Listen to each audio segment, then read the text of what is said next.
Hello बच्चों, क्या हाल चाल? बढ़िया एकदम। So I welcome all of you to the alpha series for class 11 physics. और अभी हम पढ़ रहे हैं वेक्टर्स और आज है उसका लेक्चर नंबर 3। तो लेक्चर नंबर 3 में हम पढ़ेंगे analytical method of vector addition. क्या चीज? Analytical method of vector addition.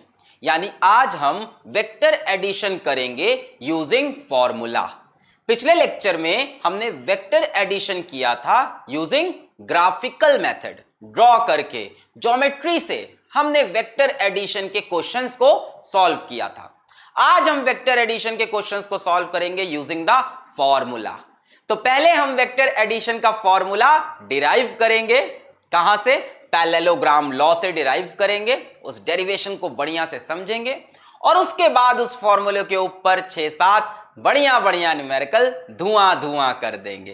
तो तैयार हैं आप? तो जल्दी से कॉपी और पेन निकालो, नोट्स बनाना स्टार्ट करो। और जो आलसी बच्चे हैं वो इस लेक्चर के पीडीएफ नोट्स भी डाउनलोड कर सकते हैं हमारी वेबसाइट www.physicswalaalakpande.com पर जाकर। लिंक मैं नीचे कमेंट में और डिस्क्रिप्शन में दे दूंगा। एक और खास बात, हर लेक्चर के साथ आपको मिलती है डीपीपी, डेली प्रैक्टिस प्रॉब्लम, जिसमें होते हैं इस लेक्चर से जुड़े 8 से 10 बढ़िया न्यूमेरिकल्स। वो भी आपको कहां मिलेगी? वेबसाइट पे। तो लेक्चर को कंप्लीट करो, उसके बाद www.physicswalaalakpande.com पर जाना है। लिंक नीचे कमेंट और डिस्क्रिप्शन में मिल जाना है। वहां पे जाके अल्फा 11 फिजिक्स वाले सेक्शन में जाना और वहां से डीपीपी डाउनलोड करना और बढ़िया बढ़िया न्यूमेरिकल धुआं धुआं करना। तैयार हो? शुरू करें। Yes, my name is Alak Pandey and this is your beautiful सा चैनल फिजिक्स वाला। तो शुरू करते हैं वेक्टर्स का लेक्चर नंबर 3। सबसे पहले टुडेज गोल, आज का गोल क्या है? Analytical method of vector addition, यानी फॉर्मूले के थ्रू वेक्टर एडिशन को समझना। कैसे समझेंगे? Parallelogram law. पैरेललोग्राम लॉ याद है? प्रीवियस लेक्चर में बताया था। अगर किसी ने प्रीवियस लेक्चर नहीं देखा है तो यूट्यूब पे टाइप करो vector 02 graphical method of vector addition physics Wallah, या लिख देना वेक्टर 02 अल्फा फिजिक्स वाला। उसको देखकर यहां आओ, तभी ये लेक्चर समझ में आएगा। तो parallelogram law of vector addition, या तो आपको पैरेललोग्राम लॉ आता हो। मेरे पास दो वेक्टर हैं ए और बी, दोनों को जोड़ना है। तो वेक्टर ए में वेक्टर बी को जोड़ेंगे तो जो आंसर आएगा उसको हम बोलते हैं रिजल्टेंट आर। और दो वेक्टर को जोड़ने पे जो आता है आंसर वो भी एक वेक्टर होता है। कैसे बनाएंगे बताओ? पैरेललोग्राम लॉ याद है? एक वेक्टर ए है तो ए को बना लिया, दूसरा वेक्टर बी क्या करेंगे? ताल से ताल मिला। याद है? टेल से टेल मिलानी होगी, तो बी की टेल को ए की टेल से मिला देंगे। ए ऐसे मिला दिया, ये वेक्टर बी, इसको हम पैरेलल मूव करके यहां लाए, बी की टेल को ए की टेल से मिला दिया। ठीक है, इनके बीच में एंगल कितना दिया हुआ है? थीटा। ठीक है, बी का एंगल हॉरिजॉन्टल से थीटा था, तो टेल से टेल मिलाने के बाद एंगल कितना दिख रहा? थीटा। नेक्स्ट स्टेप क्या होता है? Complete the parallelogram. तो इस पैरेललोग्राम को कंप्लीट करेंगे। देखो कंप्लीट हो गया पैरेललोग्राम। अब बच्चों रिजल्टेंट कहां से दिया जाता है? by the diagonal of the parallelogram starting from the common intersection point। इस पैरेललोग्राम के दो डायगोनल बन सकते हैं, एक ये वाला, एक ये वाला। रिजल्टेंट कौन सा डायगोनल होगा? जो कि कॉमन इंटरसेक्शन पॉइंट से निकले, ये। तो ये सारी चीजें मैं आपको प्रीवियस लेक्चर में बता चुका हूं, पैरेललोग्राम लॉ की डेफिनेशन और बढ़िया से समझा चुका। ये बन गया रिजल्टेंट। अब बच्चों रिजल्टेंट वेक्टर क्वांटिटी है तो इसके पास दो चीजें होंगी, एक तो इसका मैग्नीट्यूड और एक इसका डायरेक्शन। तो बच्चों रिजल्टेंट का मैग्नीट्यूड जो है वो है लेंथ ऑफ दिस डायगोनल, है ना? मैग्नीट्यूड क्या हो जाएगा? लेंथ ऑफ दिस डायगोनल, है ना? जिस डायगोनल की बात की है, इसकी जो डायगोनल की लेंथ है ये मैग्नीट्यूड हो गया। और रिजल्टेंट का डायरेक्शन क्या है? तो डायरेक्शन हम देते हैं एंगल से। हम बोल देते हैं वेक्टर ए से रिजल्टेंट एंगल बना रहा है ना, वेक्टर ए से रिजल्टेंट एंगल बना रहा अल्फा, जो कि हमारे बैच का नाम है। वाह, बहुत खूबसूरत नाम। रिजल्टेंट ए से कितना एंगल बना रहा? अल्फा।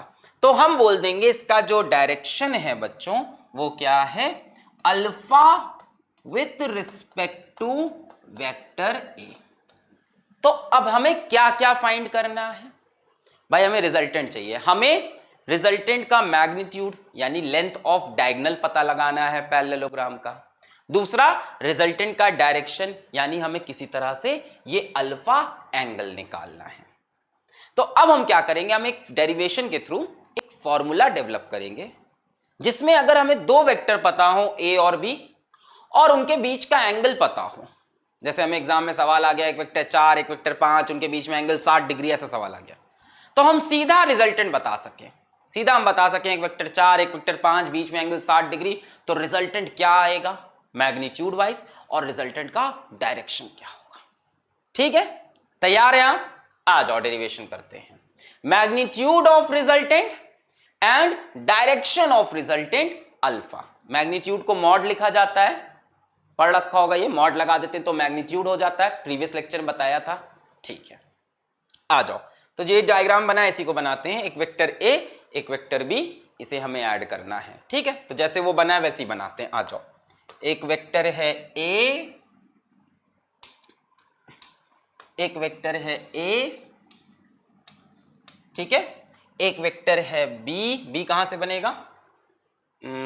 टेल से टेल जुड़ेगी, बी यहां से बनेगा, टेल से टेल जुड़ेगी, वेक्टर बी। ठीक है, फिर क्या करेंगे? पैरेललोग्राम को कंप्लीट करेंगे। जुम जुम जुम जुम जुम जुम जुम जुम जुम जुम, पैरेललोग्राम कंप्लीट किया। ठीक, एक वेक्टर ए हो गया, एक वेक्टर बी हो गया। यहां देखो मैं बी के ऊपर वेक्टर साइन नहीं लगा रहा, ए के ऊपर वेक्टर साइन नहीं, क्योंकि ये क्या है? इसकी लेंथ ए है और इस साइड की लेंथ बी है। इस साइड की लेंथ कितनी? ए, इस साइड की लेंथ कितनी? बी। अच्छा, इनके बीच में एंगल कितना गिवन है? थीटा गिवन है ना? दो वेक्टर्स ए और बी, इनके बीच में एंगल थीटा। रिजल्टेंट कैसे बनेगा बच्चों? डायगोनल से, कॉमन इंटरसेक्शन पॉइंट से। ये रहा रिजल्टेंट, बहुत बढ़िया। अब हमें रिजल्टेंट की वैल्यू चाहिए, पहले मैग्नीट्यूड निकालते हैं, मैग्नीट्यूड ऑफ रिजल्टेंट। कैसे निकालेंगे सुनो जरा। एक काम करो, इस लाइन को थोड़ा आगे प्रोड्यूस कर देंगे ऐसे, और यहां से एक परपेंडिकुलर गिरा लेंगे। ठीक है ना? इस लाइन को पहले हमने थोड़ा आगे प्रोड्यूस किया वेक्टर ए वाले को, और यहां से एक परपेंडिकुलर ड्रॉप कर लिया। ठीक है, थोड़ा नामकरण कर देते हैं, बोल देते हैं इस पॉइंट का नाम है ओ, इस पॉइंट को बोलते हैं एम, इसको बोल देते हैं एन, और इसको बोल देते हैं पी। ठीक है, ओ एम एन और पी। ठीक है, अब मुझे एक चीज बताओ बच्चों, इस साइड की लेंथ अगर बी है तो क्या इस साइड की लेंथ भी बी होगी? भाई पैरेललोग्राम है, ये बी है तो ये भी कितना होगा? बी होगा। होगा कि नहीं? बिल्कुल होगा। तो हम इस साइड को भी क्या बोल सकते हैं? बी बोल सकते हैं। बच्चों ध्यान से, ये एंगल अगर थीटा है तो क्या ये एंगल भी थीटा हो जाएगा? इसकी लाइन को कंप्लीट करें। ये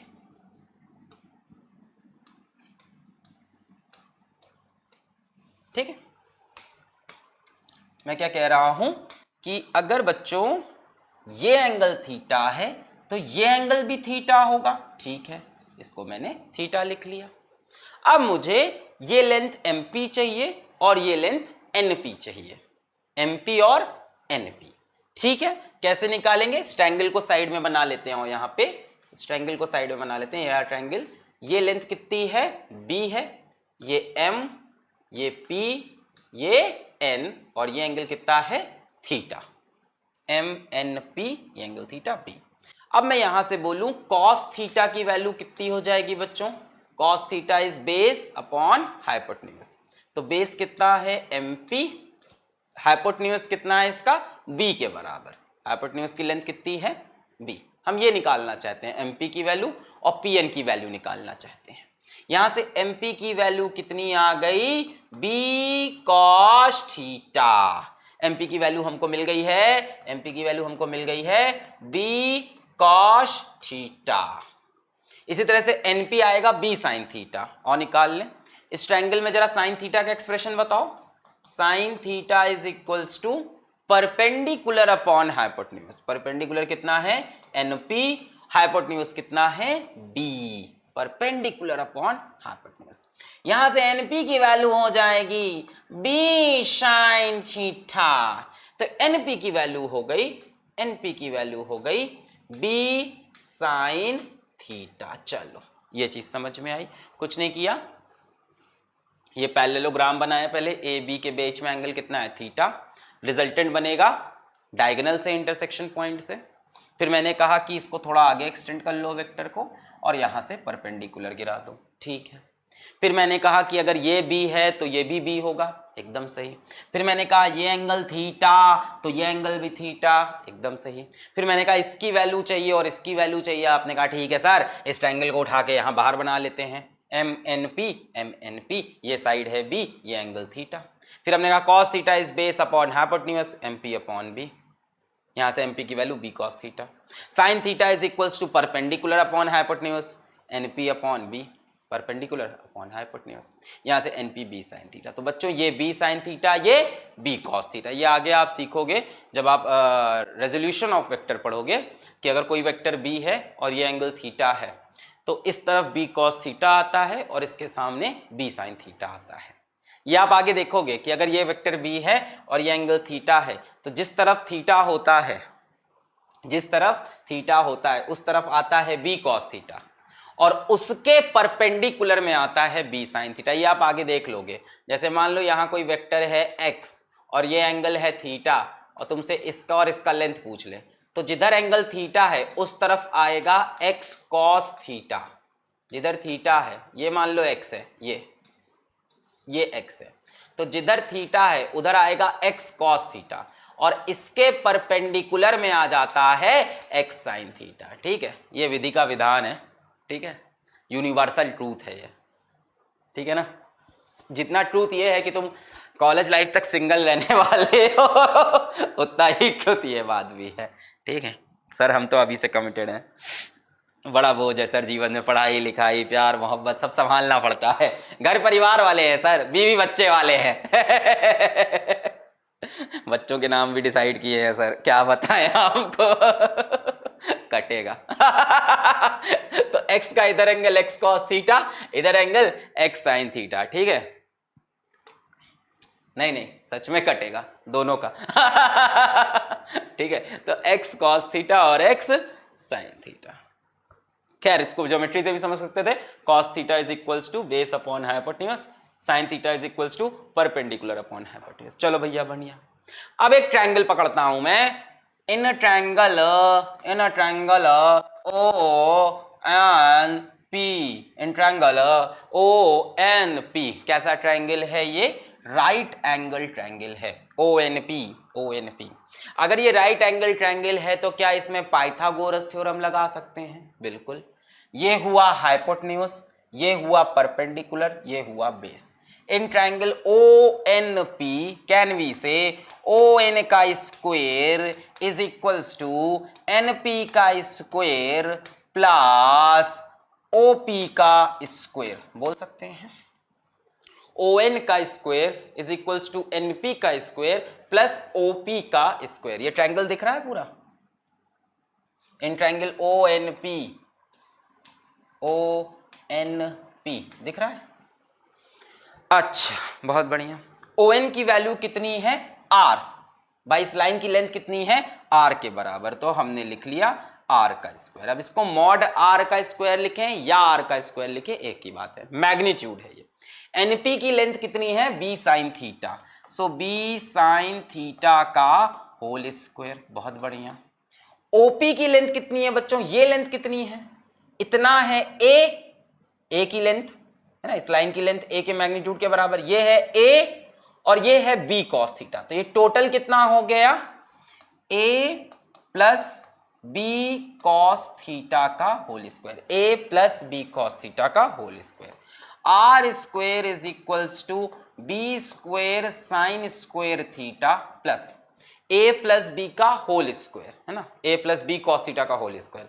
तो पहले हो जाएगा बच्चों ए स्क्वायर, फिर हो जाएगा पूरा इसका स्क्वायर यानी B square cos square theta. पहले इसका स्क्वायर, फिर इस पूरे का square B square cos square theta, फिर 2 बी कॉस थीटा। बोलो सही है? अगर यहां पे सिर्फ बी होता तो क्या लिखते, a square plus B square plus 2ab। B की जगह क्या है, बी कॉस थीटा, तो ए square B square cos square theta plus 2ab cos theta. ठीक है, बहुत बढ़िया। R square is equals to, A square को अलग कर लो, कर लिया, प्लस बी स्क्वायर। अब देखो, b square sine square theta, b square cos square theta, इन दोनों में से अगर बी स्क्वायर को कॉमन ले लें तो क्या बचेगा, sign square theta plus cos square theta बचेगा। इन दोनों में से अगर बी स्क्वायर को बाहर ले लें तो sign square theta plus cos square theta. मजा आ गया सर, ये तो 1 होता है, वाह वाह वाह वाह। अभी इतनी मैथ्स पढ़ के आए हो, वेलकम टू क्लास 11th। ये कुछ नहीं था, ये तो बस शुरुआत है। आगे बढ़ो, प्लस 2ab कॉस थीटा, ठीक है ना, plus 2ab cos theta. Sine square theta plus cos square theta 1 हो जाएगा। बहुत बढ़िया बच्चों, very good. R square is equals to A square plus B square, ये 1 हो गया, प्लस 2ab कॉस थीटा। याद करने को आप यही फॉर्मूला याद कर लो, बेस्ट रहेगा ये। R square is equals to A square plus B square plus 2ab cos theta. Best है कि आप इसी को याद कर लो। अदरवाइज मॉड आर की वैल्यू भी हम याद कर सकते हैं। क्या आया था, R square is equals to A square plus B square plus 2ab cos theta. यहां से आर इज इक्वल्स टू क्या हो जाएगा, under root A square plus B square plus 2ab cos theta. ये भी सही है, इसको आर बोलूं या मॉड आर बोलूं एक ही बात है, आर लिखा हो या मॉड आर लिखा हो, मतलब मैग्नीट्यूड। ये हो गया रिजल्टेंट का फॉर्मूला। ये आपको क्या मिला है, रिजल्टेंट का मैग्नीट्यूड। फिर भी यार देखने में अच्छा ही लगता तो वही फॉर्मूला याद रखो। आर स्क्वायर का क्या दिक्कत है, आर का स्क्वायर मिल जाएगा तो आर ना मिल जाएगा, बिल्कुल मिल जाएगा। अच्छा, अब बात आई डायरेक्शन की। तो हमने माना रिजल्टेंट ए से कितने एंगल पे है, हमने माना कि रिजल्टेंट ए से अल्फा एंगल पे है, ए से अल्फा एंगल पे है। तो हम फिर से लेंगे in triangle O N P, हम फिर से वही ट्रायंगल ले रहे, O N P, O N P. ये एंगल कितना है, ओपी यही है ना, इसमें एंगल कितना है, अल्फा। ओपी, ओपी से एंगल अल्फा, तो ये एंगल हो गया अल्फा। ये साइड कितनी है, आर के बराबर है, ये साइड हो गई आर। ये साइड कितनी है, बी साइन थीटा, ये हो गया बी साइन थीटा के बराबर। ये साइड कितनी है, ओपी, ए प्लस बी कॉस थीटा, तो हम इसको लिख सकते हैं ए प्लस बी कॉस थीटा।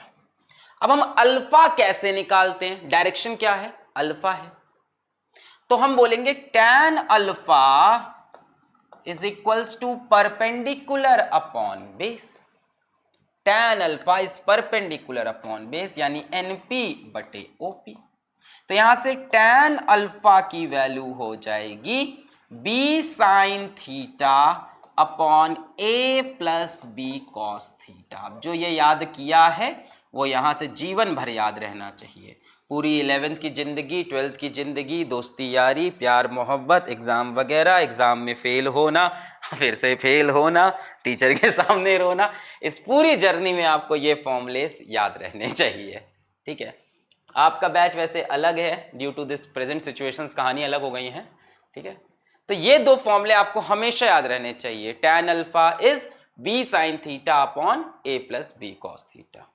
यहां से कई लोग ऐसे भी बोलते हैं alpha is equals to tan inverse, ऐसे बोला जाता है। अल्फा इज इक्वल्स टू, इधर आ गया tan inverse b sine theta upon a plus B cos theta. पर अल्फा किससे एंगल है ये भी याद रखो, अल्फा किससे एंगल है, with respect to vector A.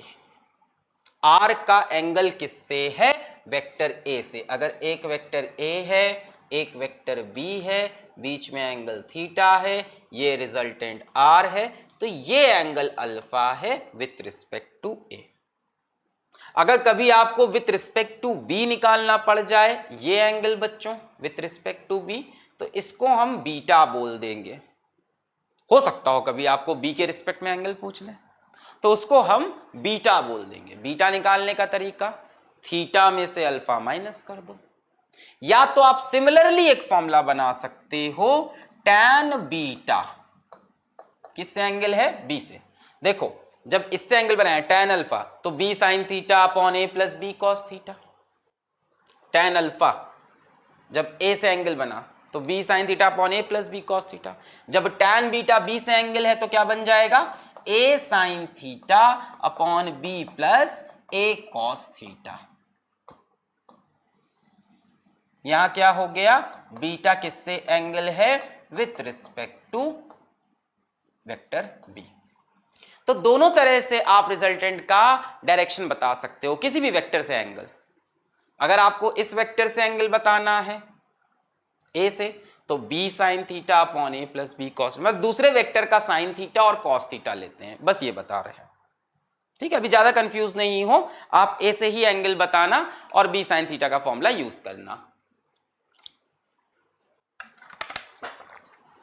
Clear है यहां तक, वेक्टर एडिशन समझ में आ गया। A square plus B square plus 2ab cos theta is R square, where theta is the angle between vector A and B. और याद रखना बच्चों, ये जो थीटा होता है ये 0 से 180 के बीच में ही होता है, उससे ज्यादा नहीं हो सकता। ये जो थीटा आप यहाँ पे कहानी खेल रहे हो थीटा की, याद रखना theta is always greater than equal to 0 and less than equal to pi. Pi बोले तो पाई मतलब होता है 180 डिग्री। ठीक है, आदत डाल लो, क्लास 11th में आ गए हो। पाई मतलब होता है 180 डिग्री। कितनी आदतें पढ़ रही हैं सर 11th क्लास में, इतना टफ है ये। अनडाउटेडली सबसे बड़ा जंप होता है लाइफ का क्लास 10 से क्लास 11th का। आपने लाइफ में जितने भी जंप्स किए हैं क्लासेस के, उसमें से सबसे हार्डेस्ट जंप होता है क्लास 10 से क्लास 11th का। बोर्ड ईयर खत्म होता है, बच्चा पढ़ाई नहीं करना चाहता है ना, 11th में आके एक सीनियर की फीलिंग आती है, किताबें इतनी मोटी मोटी दिखती हैं। जितनी पढ़ाई तुमने क्लास 10th की पूरी फिजिक्स में पढ़ी थी, उतनी पढ़ाई तुम क्लास 11th के मुश्किल से 2-3 चैप्टर, एक लॉज ऑफ मोशन कर लेना, बस एक रोटेशनल का चैप्टर पढ़ लेना, वो क्लास 10th की सारी फिजिक्स से ज्यादा हो जाएगा, 10th 9th की सारी फिजिक्स ज्यादा। तो पढ़ाई सडनली बहुत बढ़ती है, तो आपको भी उसके साथ कोप अप करने के लिए मेहनत करनी पड़ेगी। ठीक है, आगे बढ़े। दृढ़ संकल्प, एकदम संकल्प एकदम दृढ़, एकदम तुम्हें करना है, तभी यहां पे कुछ बात बनेगी, वरना हवा हवा में निकल जाओगे, पूरा साल हवा हवा में निकल जाएगा। फिर 11th बर्बाद वाला मेरा वीडियो देखोगे, चाहो तो अभी देख लो, सबसे यूजफुल है। जितने भी 11th के बच्चे हैं, एक यूट्यूब पे टाइप करना 11th बर्बाद हो गया फिजिक्स वाला, मतलब वीडियो बना के रखा है इस टॉपिक पे मैंने। तो ये चीज बहुत बच्चों के साथ होती है, तुम्हारे साथ ना हो, उस वीडियो को रोज देखो एक बार सर आप ही का फायदा होगा व्यूज बढ़ेगा डाउनलोड करके देख लो, मैंने तो अपने वीडियो पे डाउनलोडिंग भी ऑन कर रखी है, आप डाउनलोड भी कर सकते हो। ठीक है, चलो खैर आगे बढ़ते हैं। क्वेश्चन आ गया, पहले फॉर्मूले को पकड़ लें, क्या है, are square is equals to A square plus B square plus 2ab cos theta. और एंगल क्या होता है वेक्टर का, tan alpha is equals to, अगर ए से एंगल ले, tan alpha is equals to B sine theta upon A plus B cos theta. आ जाओ, two forces each of magnitude, बहुत बेकार सवाल, 10 newton act at a point as shown, वहां पे फाइंड द रिजल्टेंट। दो फोर्सेस हैं 10-10 न्यूटन की, दो फोर्सेस हैं 10-10 न्यूटन की, एक्ट कर रही हैं at a point as shown, और ये एंगल कितना दे रखा है इन्होंने, 60 डिग्री। इन्होंने कहा है फाइंड द रिजल्टेंट। ठीक है, तो कभी भी कॉन्सेप्ट्स को गायब मत करो अपने से, यहां पे पहले पैरेललोग्राम कंप्लीट करो। कंप्लीट हो गया, अब बच्चों रिजल्टेंट कैसे बनेगा, कॉमन डायगोनल से बनेगा, ये रहा रिजल्टेंट। अब बच्चों इस रिजल्टेंट के लिए फॉर्मूला लगा दिया जाए हम लोग, R square is equals to A square plus B square plus 2ab cos theta. ठीक है। वैसे अगर दो वेक्टर इक्वल है, बीच में एंगल 60 डिग्री है, तो रिजल्टेंट होता है वेक्टर √3 और एकदम बीच से निकलता है। ये सब हैक्स तुम धीमे धीमे पकड़ लोगे।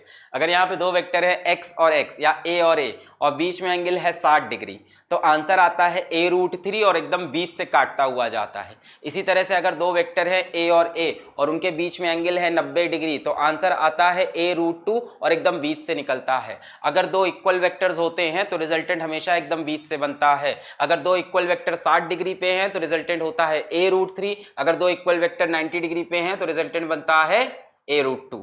आ जाओ, खैर यहाँ पे निकालते हैं, छोड़ो बातें। R square is equals to 10 square plus 10 square, भाई दोनों 10 10 है, ए और बी। बहुत बढ़िया बच्चों, 2 into 10 into 10 into cos theta, theta कितना है 60 डिग्री, कॉस 60।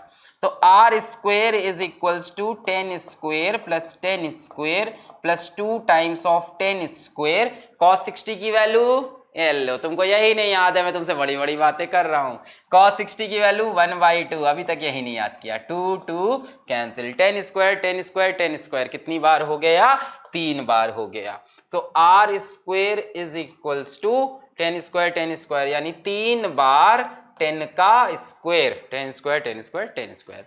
यहां से दोनों तरफ रूट लगा दिया जाए, पावर 1/2 या रूट लगा दे, तो यहां क्या हो जाएगा, ये आर बचेगा, मॉड आर लिख दिया मैंने, मॉड भी बोल सकते हो, आर बोलूं मॉड आर बोलूं एक ही बात है। दोनों तरफ रूट लगा दो, यहां बचेगा आर और यहां अंडर रूट लगाओगे, √3 इंटू 10 का स्क्वायर। तो 10 के स्क्वायर में से देखो ये स्क्वायर ये रूट, तो 10 बाहर निकल आएगा, तो आर की वैल्यू कितनी आ जाएगी, 10√3। तो यही मैं बता रहा था कि दो वेक्टर a और a 60 डिग्री पे इंक्लाइंड हो तो रिजल्टेंट आता है a√3, 10√3। अब ये एंगल पूछ रहा है बच्चों, ये 30 डिग्री होगा। क्यों होगा, जब दो इक्वल वेक्टर होते हैं तो रिजल्टेंट एकदम बीच से निकलता है, 30 डिग्री होगा। फिर भी हम निकाल लेते हैं, कैसे, अपने फॉर्मूले से, हम अपने फॉर्मूले से निकालते हैं। चलो हम मानते हैं ये एंगल कितना है, अल्फा है, तो हम क्या बोलेंगे, tan alpha is equals to b sin theta upon a plus B cos theta. पूरा फॉर्मूला लगाया, b की वैल्यू कितनी है 10 sin 60 अपॉन a कितना है 10 प्लस b कितना है 10 cos 60। बोलो सही है। अच्छा 10 10 10 कैंसिल कर लें क्या, अच्छा लिखा रहने देते हैं, 10 sin 60, बच्चों sin 60 कितना होता है √3/2 अपॉन 10 प्लस 10 cos 60, cos 60 कितना होता है 1/2। तो काटोगे 2 1 2 2 5 10, कितना बच रहा, इधर आ जाए, tan alpha is equals to क्या था 10 sin 60 upon 10 plus 10 cos 60, cos 60 कितना 1/2, sin 60 √3/2, cos 60 1/2। अच्छा कितना आ रहा ये भाई, कितना हो जाए 2 1 2 5√3 हो गया, नीचे 10 प्लस ये भी कितना हो गया 2 1 2, ये कितना हो गया 5, 5√3/15, 5 1 5 5 3 15। तो √3 नीचे 3 लिखा है, नीचे 3 को ये लिख सकते हैं √3 इंटू √3, भाई नीचे जो 3 लिखा है उसको क्या लिख सकते हैं √3 इंटू √3, एक √3 cancel, tan alpha is equals to 1/√3, कितने पे आता है tan अल्फा 1/√3, जब अल्फा की वैल्यू होती है 30 डिग्री। इतने ट्रिग्नोमेट्री तो याद होनी चाहिए। tan 30 की वैल्यू तो 1/√3 होती है, tan 45 1 होता है, tan 60 √3। अरे ये सब मैं नहीं पढ़ा रहा, छी ऐसा मत करो मेरे साथ, आय हाय हाय। tan अल्फा कितना 1/√3 व्हेन अल्फा इज 30 डिग्री। तो रिजल्टेंट का जो एंगल होगा वो कितना होगा 30 डिग्री। अब 4 ऑप्शन दिए हैं, 10√3 30 डिग्री विद दी हॉरिजॉन्टल, मेरे ख्याल से यही सही है। दूसरा है 10√3 60 डिग्री विद दी हॉरिजॉन्टल, नहीं। 10√2 ना, ये तो है ही नहीं। 10√2 ये भी नहीं, पहला वाला सही। क्लियर है, चले नेक्स्ट सवाल की तरफ। वैसे मैंने बता दिया इक्वल वेक्टर है तो मैग्नीट्यूड जो रिजल्टेंट निकलता है वो एकदम एंगल को 20 से काटता हुआ निकलता है। आ जाओ आगे आ जाओ। चलो, two forces whose magnitude are in the ratio 3:5, पहले कुछ सवाल कर लो फिर आगे और भी बातें करेंगे। Two forces whose magnitude are in the ratio 3:5 give a resultant of 28 newton. अच्छा जो रिजल्टेंट की वैल्यू है वो 28 न्यूटन है। अब इसको कई लोग मॉड लगा के लिखें तो एक ही बात है, वो सीधा आर लिख दो या मॉड आर लिख दो, एक ही बात है, 28 न्यूटन है। ठीक है, वैल्यू कितनी है 28। ठीक है, मैं न्यूटन भी नहीं लिख रहा, अपन वैल्यू लिख रहे हैं, कितनी है 28 है। ठीक है, अच्छा, if the angle of their inclination is 60 degree, if the angle of their inclination, their मतलब टू वेक्टर्स की बात की है, टू फोर्सेस की बात की है, यानी इनके बीच का एंगल दे रखा है 60 डिग्री। अभी आसान आसान सवाल है, बाद के दो सवाल बहुत प्यारे हैं। अच्छा, find the magnitude of each force, ratio क्या है 3:5 है। तो एक काम करते हैं बच्चों, एक फोर्स को हम मान लेते हैं 3x, समझ गए, दूसरी फोर्स कितनी हो जाएगी 5x, भाई 3:5 के रेशियो में है। अरे खत्म करो यार खेल, इसमें कुछ करने लायक ही नहीं है। रिजल्टेंट कितना होगा, R square is equals to एक वेक्टर F1 एक vector F2 plus 2F1 F2 cos theta, खत्म। आर की वैल्यू रख दो, सीधा सीधा वैल्यू ही दे दी है, 28 का square is equals to F1 3x का स्क्वायर प्लस F2 5x का square plus 2 into F1 into F2 into cos 60। ठीक है, तो 28 का square is equals to 3x square, कितना हो गया 9x square, 5x square 25x square plus 2 into 3x into 5x into cos 60 is 1/2, 2 cancel, 3 5 ज़ा 15x square, so 28 का square is equals to 9x square plus 25x square plus 3 5 ज़ा 15x square, तो 15 25, ये 15 आएगा ना, 15 25 40 49x स्क्वायर, सो 28 का square is equals to 49x square. दोनों तरफ परफेक्ट स्क्वायर है तो दोनों तरफ रूट लगा दिया जाए, खेल खत्म कर देते हैं। दोनों तरफ परफेक्ट स्क्वायर है, दोनों तरफ रूट लगा दो, पावर 1/2 कर दो, ये कितना बचेगा 28, 49 का रूट लगाएंगे 7, x स्क्वायर का रूट लगाएंगे x। बताओ यार है कि नहीं, अरे यार इसके ऊपर रूट लगा दो, 28 के स्क्वायर में से 28, 49 का 7, x स्क्वायर का x बचेगा, यहां से x is equals to 28/7, x is equals to 28/7, कितना आया 4। फोर्सेस कितनी हो जाएंगी, F1 हो जाएगी 3x यानी 3 इंटू 4 12 न्यूटन, F2 हो जाएगी 5x यानी 5 इंटू 4 20 न्यूटन। तो आंसर है 12,20, ऑप्शन सी। बहुत हलवा सवाल था, बहुत बढ़िया। अब आगे एक कॉन्सेप्ट और सीखते हैं, फिर उसके ऊपर क्वेश्चंस ऑल लेवल उठाते जाते हैं। अभी फॉर्मूला हम परफेक्ट हो गए, R square is equals to A square plus B square plus 2ab cos theta and tan alpha is equals to b sin theta upon a plus b cos theta, और tan beta अगर पूछ ले तो a sin theta upon b plus a cos theta. एकदम clear है, clear है, clear है। चलो आगे बढ़ते हैं। आय हाय हाय, मेरी ठंडी चाय नहीं पीऊंगा, ठंडा पानी पीऊंगा। स्पेशल केसेस पे आ जाओ, वेक्टर एडिशन के स्पेशल केसेस की बात करते हैं। पहला, theta is equals to 0 degree, दोनों वेक्टर्स पैरेलल है। ठीक है, जो हमें दो वेक्टर दिए हैं, एक वेक्टर a एक वेक्टर b, दोनों पैरेलल हैं, थीटा की वैल्यू 0 है। तो भाई इनको जब जोड़ोगे तो क्या होगा, एक वेक्टर a एक वेक्टर b, सीधा सीधा जुड़ जाएगा। आंसर कितना आना चाहिए, a प्लस b। अरे यार ये वाला कहानी हो गई ना कि बबीता 4 मीटर ईस्ट चली फिर 3 मीटर ईस्ट चली, याद है, 4 मीटर ईस्ट 3 मीटर ईस्ट, 4 और 3 जोड़ के कितना आना चाहिए 7, तो यहाँ 7 ही आएगा सेम डायरेक्शन में। और फॉर्मूले से देखते हैं, फॉर्मूला क्या बोलेगा, R square is equals to A square plus B square plus 2ab cos theta, है ना। एक काम करते हैं, आर की वैल्यू निकाल लेते हैं इस बार, यानी r is equals to under root of A square plus B square plus 2ab cos theta. Theta की वैल्यू जरा 0 डिग्री रख दो, cos 0 की वैल्यू होती है 1, तो under root of A square plus B square plus 2ab वो लिख सकते हैं।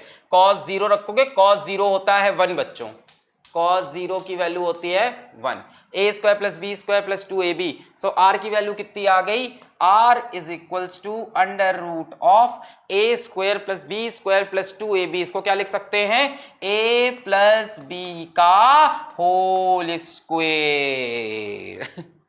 अब होल स्क्वायर और रूट हट जाएगा तो हमें क्या मिलेगा, क्या मिलेगा, क्या मिलेगा, r is equals to a plus B.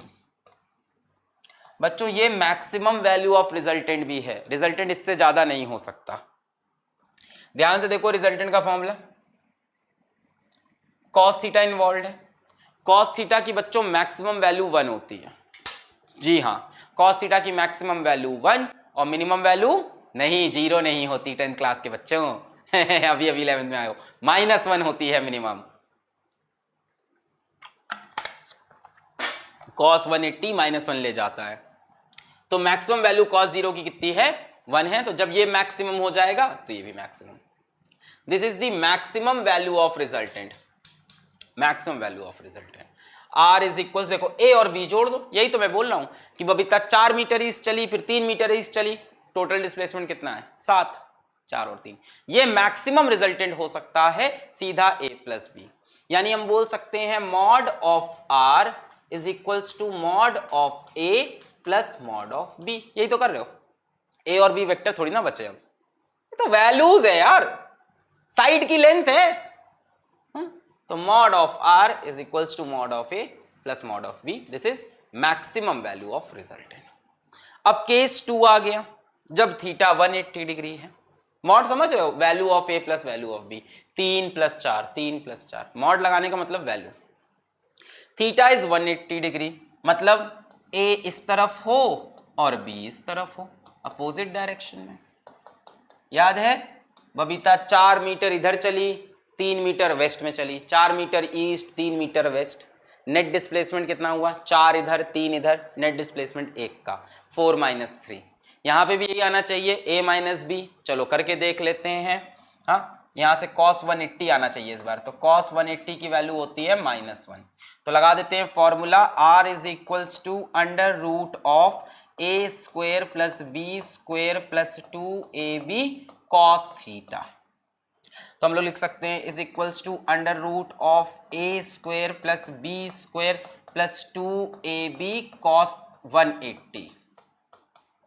ठीक है, अब cos 180 की वैल्यू कितनी है, -1, तो ये बन जाएगा √a² + b² - 2ab बन जाएगा। cos 180 -1 होता है। अब बच्चों a² + b² - 2ab का मतलब क्या हुआ, r is equals to √a - b का whole square, a² + b² - 2ab, a - b का होल स्क्वायर। अब रूट लगा है और स्क्वायर है, बाहर लाओगे तो क्या हो जाएगा, a - b। ये r की मिनिमम वैल्यू होती है, कितनी, r is equals to a difference b लिख रहा हूं मैं, ऐसा क्यों, हो सकता हो a b से छोटा हो, है ना। तब r का तो भाई हम मॉड निकालते हैं ना, आपको पता है r का तो हम मैग्नीट्यूड निकाल रहे होते हैं ना, ये तो पॉजिटिव आना चाहिए। जो रिजल्टेंट, ये तो साइड ऑफ ट्रायंगल है, पॉजिटिव आएगी। साइड ऑफ पैरेललोग्राम है, डायगोनल ऑफ पैरेललोग्राम है, ट्रायंगल लॉ में साइड ऑफ ट्रायंगल भी तो बनता है रिजल्टेंट, पैरेललोग्राम में डायगोनल बनता है, तो इसकी वैल्यू पॉजिटिव, नेगेटिव कभी नहीं होगा, ये बात याद रखना। ये एक बात दिमाग में डाल लो, रिजल्टेंट की वैल्यू नेगेटिव कभी नहीं होती, कभी नहीं।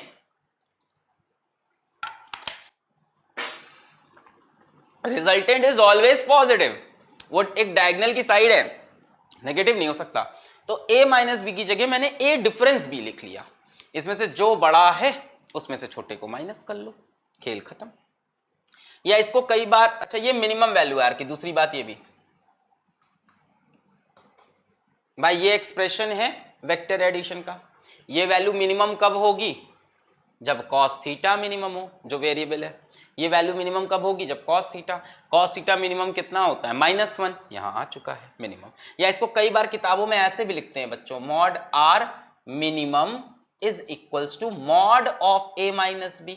और ध्यान देना, a और b के ऊपर वेक्टर साइन मत लगाना, खेल बिगड़ जाएगा, पूरा खेल बिगड़ जाएगा अगर तुमने वेक्टर साइन यहीं लगा दिया। हम बता रहे हैं, बहुत ही बुरा होगा तुम्हारे साथ अगर तुमने ऐसा किया, पाप चढ़ेगा तुमको, पापियों। मॉड ऑफ a - b मतलब a - b करके अगर नेगेटिव आ रहा है तो पॉजिटिव आ जाए, ऐसे लिख सकते हैं। इन शॉर्ट a - b होती है मिनिमम वैल्यू, a + b होती है मैक्सिमम वैल्यू। तो यहां से आप एक चीज समझो कि रिजल्टेंट की भी एक रेंज है, दो वेक्टर का जो रिजल्टेंट है उसकी वैल्यू कम से कम कितनी होगी, ए डिफरेंस बी, और ज्यादा से ज्यादा कितनी होगी, ए प्लस बी। आर इसके बाहर नहीं जा सकता, आर इसके बाहर नहीं जा सकता। जैसे मान लो एक सवाल मैं आपसे यही पूछ लूं, the resultant of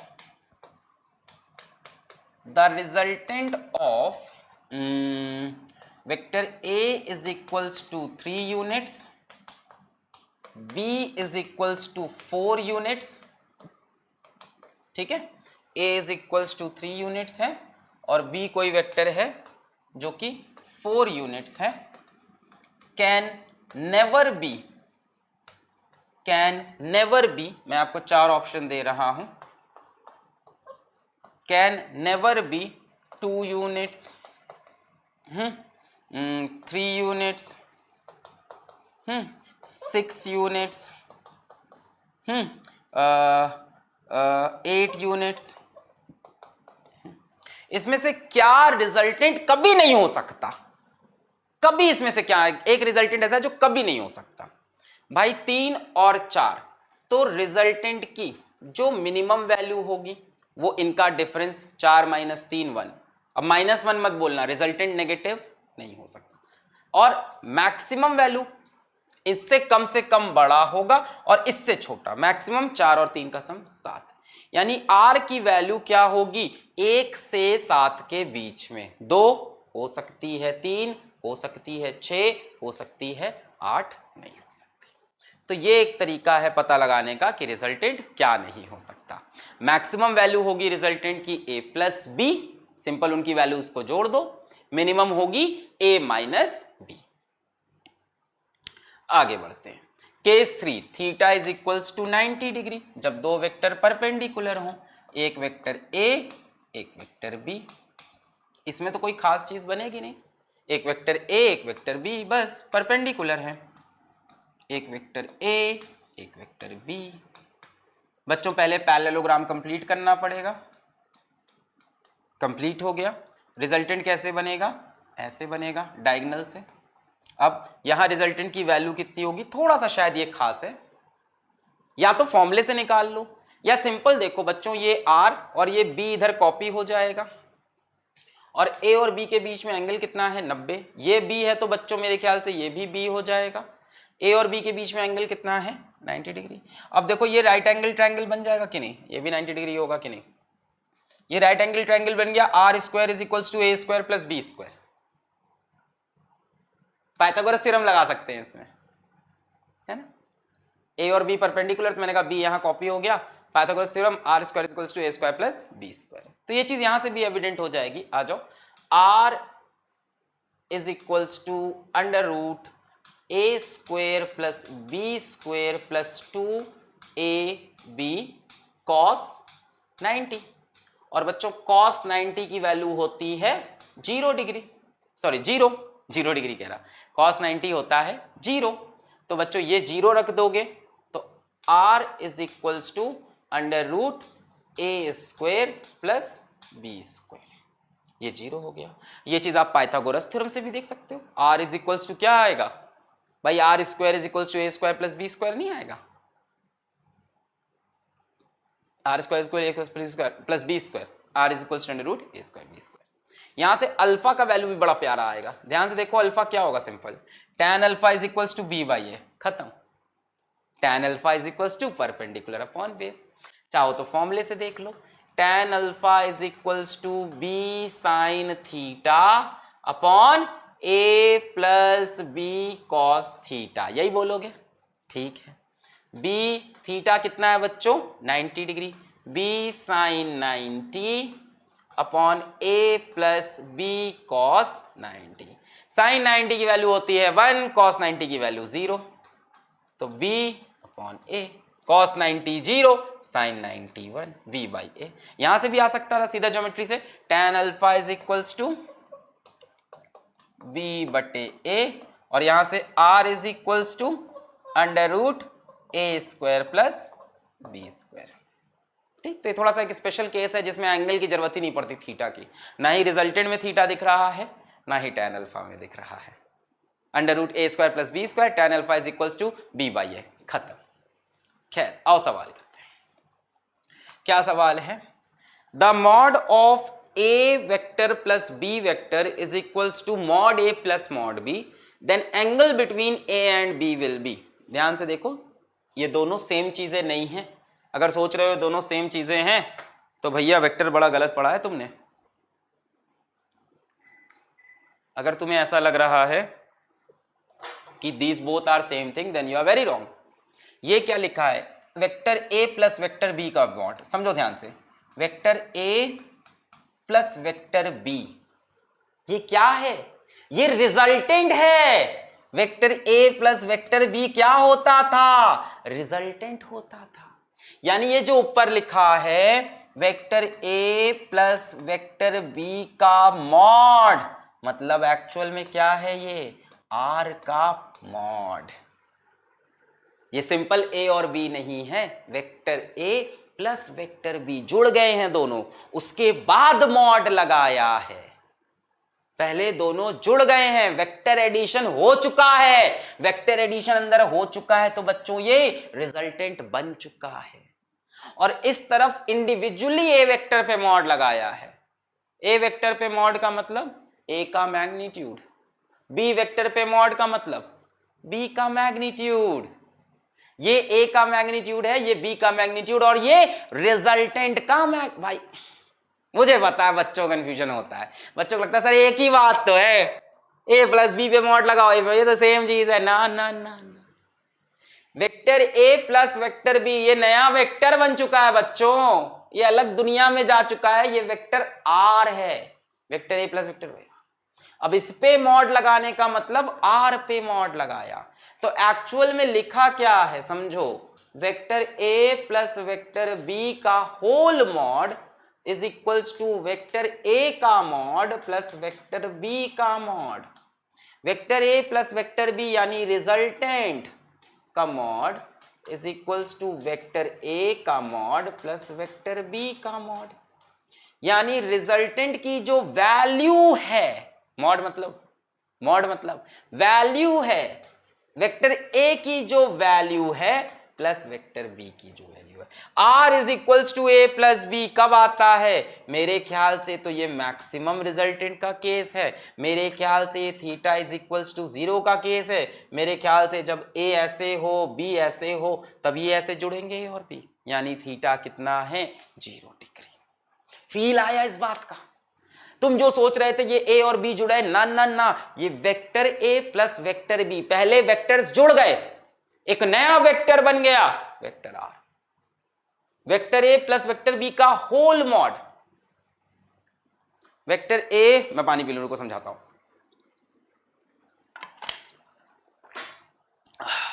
vector A plus vector B का होल मॉड यानी रिजल्टेंट का मॉड, रिजल्टेंट की वैल्यू। वेक्टर ए का मॉड यानी ए की वैल्यू, वेक्टर बी का मॉड यानी बी की value. R is equals to A plus B simply कब होगा? जब ए और बी सेम डायरेक्शन में हो, अपोजिट में हो तो ए माइनस बी करते हैं, अभी बताया था नहीं? यानी ये कौन सा केस है? Theta is equals to 0 degree. अब इसी में मान लो ऐसे लिखा हो, mod of vector A plus vector B is equals to vector A minus vector B का होल मॉड। अब बताओ थीटा कितना है? खड़े खड़े सवाल बना दिया, खड़े खड़े सवाल आप भी बना लोगे भाई। फिजिक्स जब फील होने लगेगी, फिजिक्स जब दिल में जाने लगेगी तो आपसे भी ये होने लगेगा। हमने कहा मॉड ऑफ वेक्टर, अब दोनों एक चीजें नहीं है बच्चों, दोनों अलग अलग चीजें हैं। These are not the same thing. Vector A plus vector B यानी वेक्टर आर का mod is equals to A vector की वैल्यू माइनस बी वेक्टर की वैल्यू का मॉड। मॉड क्यों लगाया होगा? कि हो सकता हो बी ए से बड़ा हो, यानी एक्चुअल में क्या लिखना चाह रहे हैं? आर की value is equals to vector A difference vector B. साफ सी बात है, दोनों वेक्टर अपोजिट डायरेक्शन में होंगे, थीटा की वैल्यू 180 डिग्री होगी। तो ये भी एक याद रखना, थीटा 180 का केस होता है। क्लियर है बात? फील आ रहा है? सब देख के कंफ्यूजन तो नहीं हो रही क्या क्या क्या कूड़ा है ये? A plus B A vector plus B vector R vector, vector A का मॉड यानी ए की वैल्यू वेक्टर बी का मॉड, मॉड लगाता है उसके अंदर से वैल्यू निकालना। यहां आपने मॉड निकाला लगाया, इसके अंदर से इसकी वैल्यू आ गई, मॉड लगाया इसकी वैल्यू, ये वेक्टर से स्केलर बन गया, ये वेक्टर से स्केलर मॉड लगाते ही, ये मॉड लगाया ए प्लस बी आर वेक्टर तुरंत स्केलर बन गया, वेक्टर पे मॉड लगाया ए बन गया, वेक्टर मॉड लगाया वैल्यू आ गई, ए प्लस बी यानी आर वेक्टर पे मॉड लगाया आर की वैल्यू आ गई। क्लियर है? चलो आगे बढ़ते हैं। Which pair of the following forces will never give resultant of 2 Newton. जरा पॉज करके ट्राई करो, अब ये वाला आप कर सकते हो, बहुत आसान है, पॉज करके ट्राई करो। Which pair of the following forces will never give resultant force of 2 Newton. अच्छा, इसमें से कौन 2 न्यूटन का रिजल्टेंट कभी नहीं दे सकता? 2 और 2 जरा सोचते हैं भाई, इसकी मैक्सिमम और मिनिमम वैल्यू चेक कर लेते हैं। Which pair of the following forces will never give resultant of 2 Newton. क्या ये 2 न्यूटन रिजल्टेंट दे सकता है? और इसका रिजल्टेंट चेक कर लें। इसका रिजल्टेंट लेस देन इक्वल होगा 2 + 2 यानी 4, और ग्रेटर देन इक्वल होगा 2 - 2 यानी 0, यानी 0 से 4 के बीच की वैल्यू दे सकता है। कितना बोल रहा है? 2, तो ये तो दे सकता है। पूछ रहा है which pair of the following forces will never give, पूछ रहा है, तो भाई ये तो दे सकता है। रिजल्टेंट सबसे ज्यादा कितना होगा? 2 2 4, सबसे कम 2 - 2। यहां पे बताओ इसके रिजल्टेंट की range less than equal to 1 + 1 2, greater than equal to 1 - 1 0। ये भी 2 तक जा सकता है, तो ये भी 2 दे सकता है रिजल्टेंट। कब देगा? जब 1 और 1 सेम डायरेक्शन में हो जाए, तब रिजल्टेंट 2 आ जाएगा। 1 और 1 + 2 हो गए, दे सकता है। तीसरा वाला 1 और 3, तो resultant less than equal to 3 + 1 4, greater than equal to 3 - 1 2, ये भी दे सकता है। मिनिमम वैल्यू 2 है। जब 3 एक तरफ हो 1 एक तरफ हो, 3 - 1 2 newton, theta is equals to 180 का केस, ये भी दे सकता है। चौथे पे आओ, r is less than equal to 4 + 1 5, greater than equal to 4 - 1 3, ये नहीं दे सकता, ये नहीं दे सकता। इसके लिए r की मिनिमम वैल्यू 3 है, मैक्सिमम वैल्यू 5 है। ये r की वैल्यू 2 नहीं दे सकता। 3 से 5 के बीच में कुछ भी दे सकता है ना। तो ये हमने सिखाया ना रिजल्टेंट की मैक्सिमम मिनिमम वैल्यू निकालना। इसका मैक्सिमम रिजल्टेंट होगा 4 1 5 और मिनिमम होगा 4 - 1 3। तो ये तीनों दे सकते थे, ये नहीं दे सकता। क्लियर है? चलो आते अब मेरा एक फेवरेट क्वेश्चन है, अभी नहीं आया, अभी एक हलवा सवाल और आ गया, ये भी कर डालो, जरा पॉज करके उड़ा डालो। हलवा सवाल है, the maximum and minimum magnitude of the resultant of 2 given vectors are 17 यूनिट्स and 7 units respectively. If these two vectors are at right angles to each other, the magnitude of their resultant is, बताओ। The maximum and, कर डालो pause करके, एक बार pause करो, try करो। The maximum and minimum magnitude of the resultant of 2 given vectors are 17 unit and 7 units. If these two vectors are at right angles to each other, the magnitude of their resultant is। अच्छा, हमारे पास 2 vector हैं, मैं कर रहा हूं, ठीक है। एक वेक्टर ए मान लें, एक वेक्टर बी मान लें। The maximum and minimum magnitude of the resultant of 2 given vector are 17 and 7। बच्चों मैक्सिमम कितना होगा इसका value? A plus B, vector wise की स्केलर वाइज? स्केलर वाइज ना, इनको जोड़ के, है ना। आर मैक्स क्या होगा? ए प्लस बी, जब दोनों सेम डायरेक्शन में होंगे। वैल्यू कितनी है? 17। और बच्चों मिनिमम वैल्यू कितनी होगी? ए डिफरेंस बी। थोड़ी देर के लिए हम लोग मान लेते हैं कि वेक्टर ए का जो मैग्नीट्यूड है वो बी से बड़ा है, क्या दिक्कत है? थोड़ी देर के लिए मान लेते हैं ए बड़ा वेक्टर है, बताया भी नहीं था कौन बड़ा कौन छोटा, मान लेते हैं ए बड़ा है बी छोटा है, यहाँ फर्क भी नहीं पड़ रहा इस बात से, यहाँ तो रिजल्टेंट निकालना है और बी का। भाई लास्ट में क्या पूछा है? The two vectors are at right angle to each other, the magnitude of their resultant is.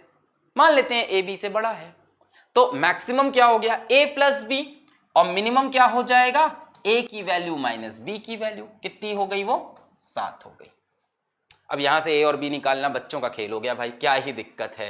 a plus b की वैल्यू 17, a माइनस बी की वैल्यू 7, और हमने अजम्पशन लिया है a is greater than b। इन दोनों को जोड़ देंगे, b से b मर जाएगा, 2a इज इक्वल्स टू 17 और 7 24, a की वैल्यू 12, a की वैल्यू 12, तो b की वैल्यू कितनी होगी, 12 में कितना जोड़ें कि 17 आए, मेरे ख्याल से 5 है कि नहीं। 12 में से क्या माइनस करें कि 7 आ जाए, 12 में से 5 माइनस करेंगे 7, तो b की वैल्यू 5। a और b मिल गया। If these two vectors are at right angles to each other the magnitude of their resultant is, अब दो वेक्टर्स किसमें हैं, राइट एंगल पे। ये वेक्टर a, ये वेक्टर b 90 डिग्री पे, a की वैल्यू 12, b की वैल्यू 5, यही तो है। 12 में 5 जोड़ो 17, 12 में 5 माइनस करो 7, एकदम सही है। रिजल्टेंट क्या होगा, इनके बीच से निकलेगा s से। रिजल्टेंट की वैल्यू कितनी होगी, 90 डिग्री पे क्या आता है, under root a square plus b square, यही आता है ना। 90 डिग्री का केस तो अलग से पढ़ चुके हो, यही तो होगा। यहाँ पे b आ जाएगा, a square plus b square under root. अरे यार अब तुम्हारा मन है तो पूरा फॉर्मूला लगाओ, मैं नहीं लगा रहा। A square plus B square plus 2ab cos 90 zero हो जाएगा।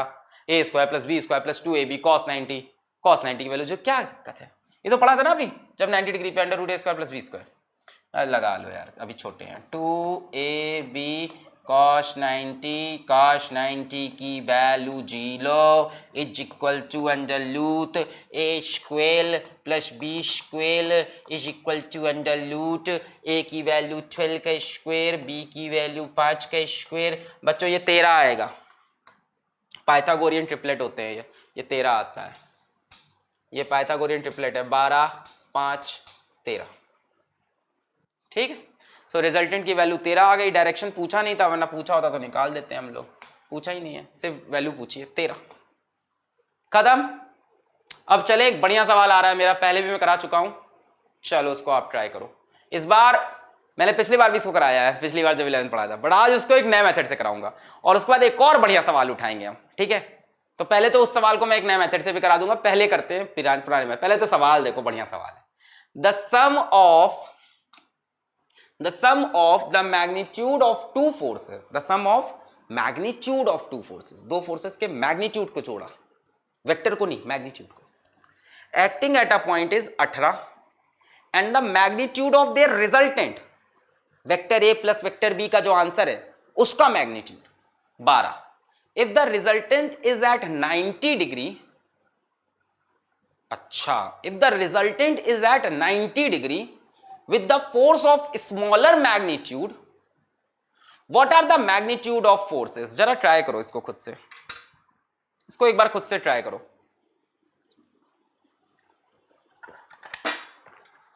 पॉज करके ट्राई करो।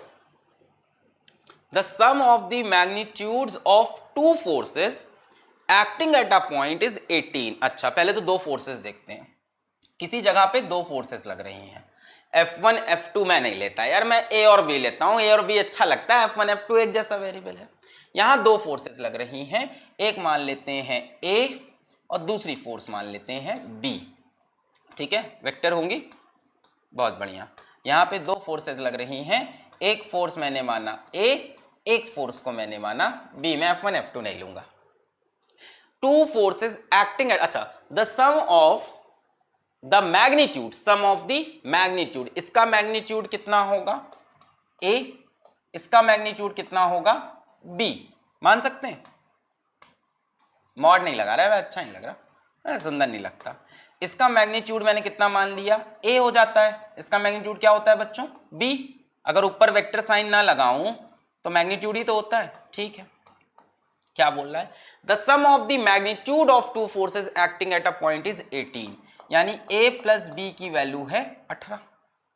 फिर and the magnitude of their resultant is 12, इनका जो रिजल्टेंट है उसका मैग्नीट्यूड है ना, मान लेते हैं इनका रिजल्टेंट है R वेक्टर, मान लेते हैं इनका रिजल्टेंट है R vector, vector A plus vector B is R vector. तो ये आर का मैग्नीट्यूड यानी आर की वैल्यू कितनी आ रही है 12। समझो बात को समझो, धीमे धीमे बता रहे हैं। वेक्टर ए और वेक्टर बी को जोड़ा तो क्या आया आर वेक्टर, ये तो बोल रहे हैं the sum of the magnitude of two forces acting at a point is 18।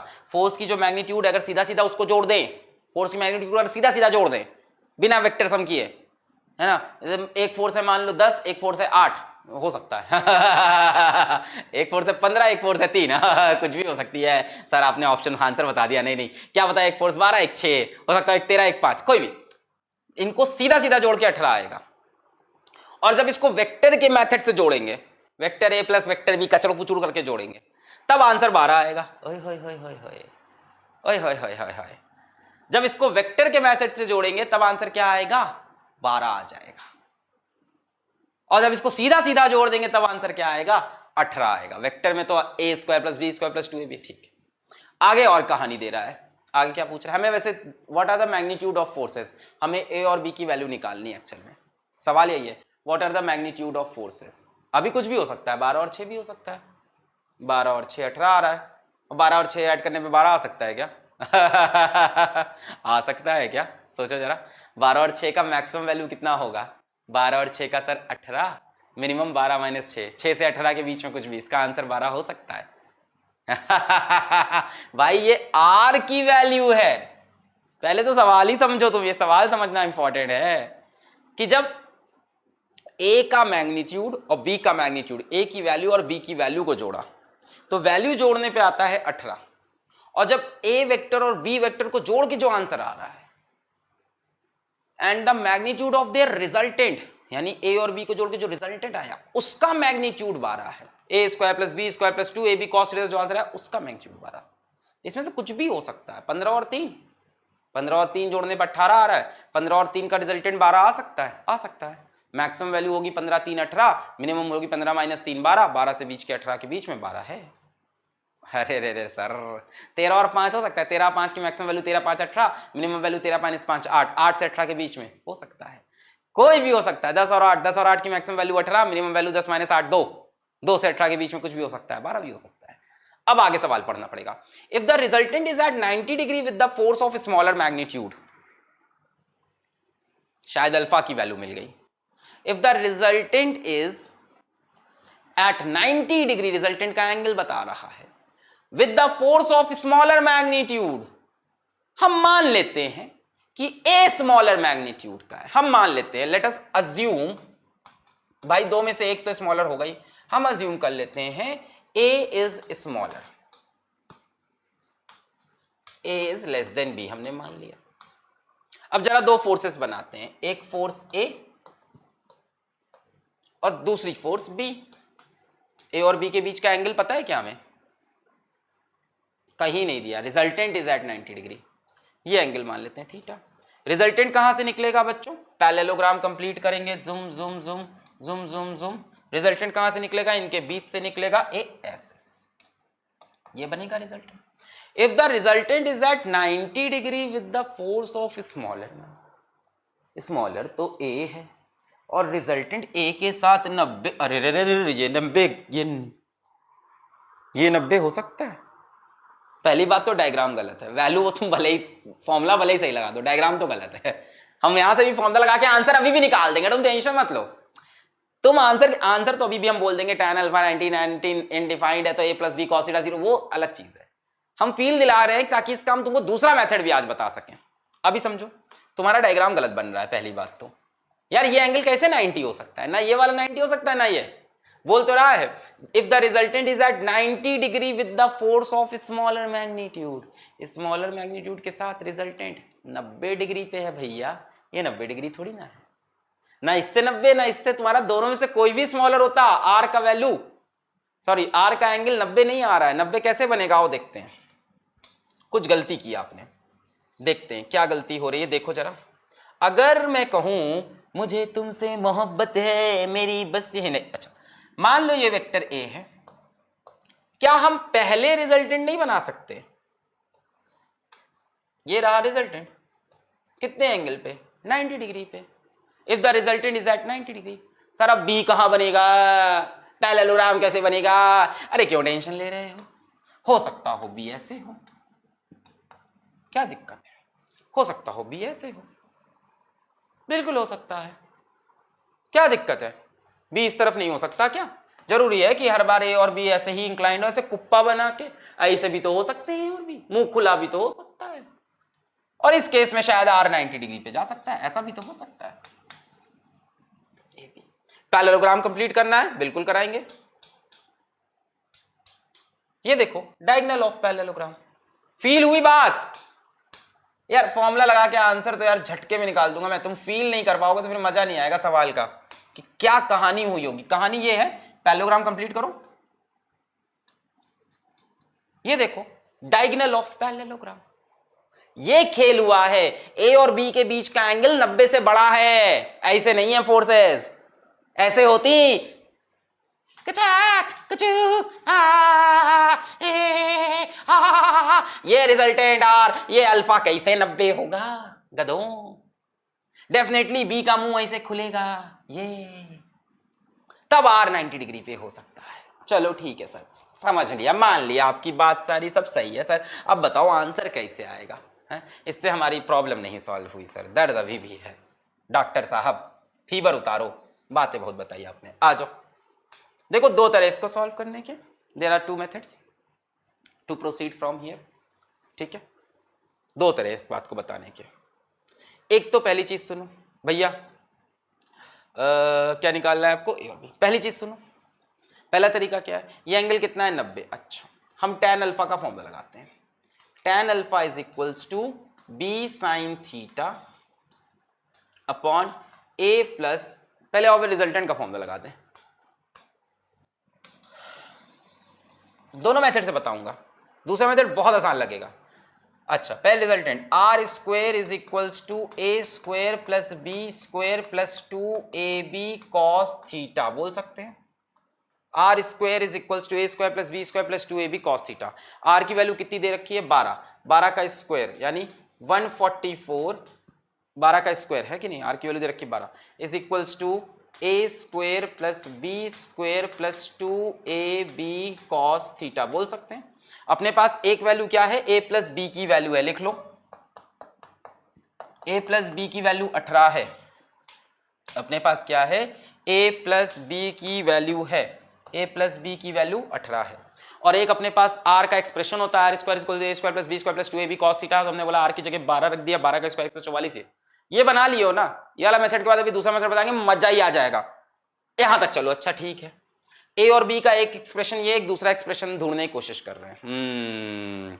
अच्छा ओके, अच्छा आर का एंगल ए से कितना मान लिया? अल्फा। अल्फा की वैल्यू कितनी है? 90। Okay, tan alpha is equals to B sine theta, b sine theta लगेगा अपॉन ए प्लस बी कॉस थीटा। बहुत बढ़िया भाई। अब मुझे बताओ अल्फा कितना है? 90 डिग्री है। tan 90 is equals to B sine theta upon A plus B cos theta. बहुत बढ़िया बच्चों। tan 90 कितना होता है? इंफिनिटी नहीं होता, अनडिफाइंड होता है। tan 90 कितना होता है? इंफिनिटी नहीं होता, अनडिफाइंड होता है। अब बच्चों ये चीज अनडिफाइंड क्यों हुई? क्योंकि यहां 0 से डिवीजन किया गया होगा। कोई भी चीज अनडिफाइंड यहां क्यों आएगी? क्योंकि यहां डिवाइड बाई 0 लिख दिया गया होगा। अगर आपसे मैं कह दूं 1 divide by 0 is equals to c, तो बच्चों c is undefined, division by 0 is not possible. अपने कैलकुलेटर में करके देख लो, 1 डिवाइड बाई 0 लिखो, वो आपसे बोलेगा math error, division by 0 is not possible.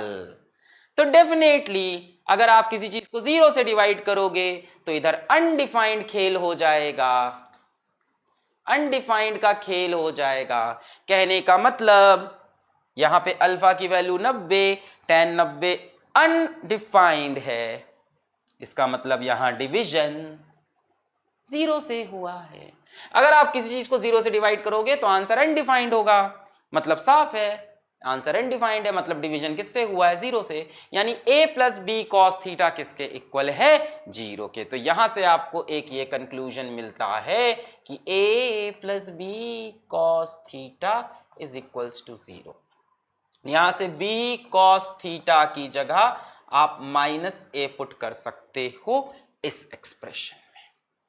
ये आपने पूरी कहानी किससे बनाई? tan अल्फा से बनाई। ठीक है, ये मेथड मैं पिछली बार भी बता चुका हूं, आज एक नया मेथड भी बताऊंगा, पहले ये वाला सीख लो। बड़ा इंटरेस्टिंग था ये, बड़ा मजा आया सर, नई फीलिंग आ गई आज, क्या बात है। tan अल्फा कितना है? tan 90 which is undefined. कोई चीज अनडिफाइंड कब होती है? जब इधर division by 0। a plus B cos theta 0 होगा, ये 0 होगा पूरा, तभी तो डिवाइड करने पर अनडिफाइंड हो रहा है। यानी b cos theta minus a के बराबर, ये उठा के वहां रख दो, यहां रख दो। 144 is equals to a square plus B square plus 2a, और b cos थीटा की जगह माइनस a रख दो, खेल खत्म। b cos थीटा की जगह minus a। 144 is equals to a square plus B square और 2a स्क्वेयर, बच्चों इसे क्या लिख सकते हैं? Minus a, 2a square minus 2a square है ना, 2a और a माइनस 2a स्क्वायर। यानी 144 is equals to a square minus 2a square, क्या बन जाएगा? बोलो, ये माइनस 2a स्क्वायर हो गया, a square plus b square minus 2a square, तो ये बन जाएगा b square minus a square. b square minus square को क्या लिख सकते हैं हम लोग? 144 is equals to b plus a and b minus a, लिख सकते हैं कि नहीं? कुछ नहीं, मैंने रिजल्टेंट का formula R square equals to A square plus B square plus 2ab cos theta लिखा। आर की वैल्यू 12 दिखी थी, 12 का 144 स्क्वायर लिखा, A square plus B square 2ab cos theta. मुझे इसकी वैल्यू नहीं पता थी, मैंने बोला यहाँ पे एंगल कितना है रिजल्टेंट का, ए के साथ 90 डिग्री है, तो मैंने कहा tan alpha is equals to b sin theta upon a plus b cos theta. मैंने कहा tan अल्फा कितना है? tan 90 कितना? अनडिफाइंड। अनडिफाइंड तभी हो सकता है जब डिवीजन बाय 0, यानी a plus b cos theta की वैल्यू, ये जो डिनोमिनेटर है वो कितना होगा? 0 होगा, तभी अनडिफाइंड आ रहा है। तो डिनोमिनेटर की वैल्यू कितनी होगी? 0 होगी, यानी b cos थीटा माइनस है, तो b cos थीटा जगह माइनस a यहाँ पे पुट कर दिया, तो माइनस 2a स्क्वायर हो गया, a square b square minus 2 square b square minus a square b square minus square b plus a और b minus a। b plus a की वैल्यू 18, यहां 18 रख देंगे तो b माइनस a की value मिल जाएगी 144। b प्लस a की value 18 into b minus a, 18 से डिवाइड कर दो 144 को, 144 को 18 से डिवाइड कर दो, कितना आ जाएगा?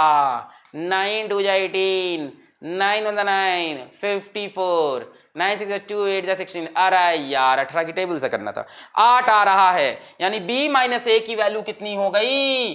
8 हो गई। बोला सही है, 18 इधर क्या डिवाइड हुआ? b माइनस a 8, तो b minus a is 8।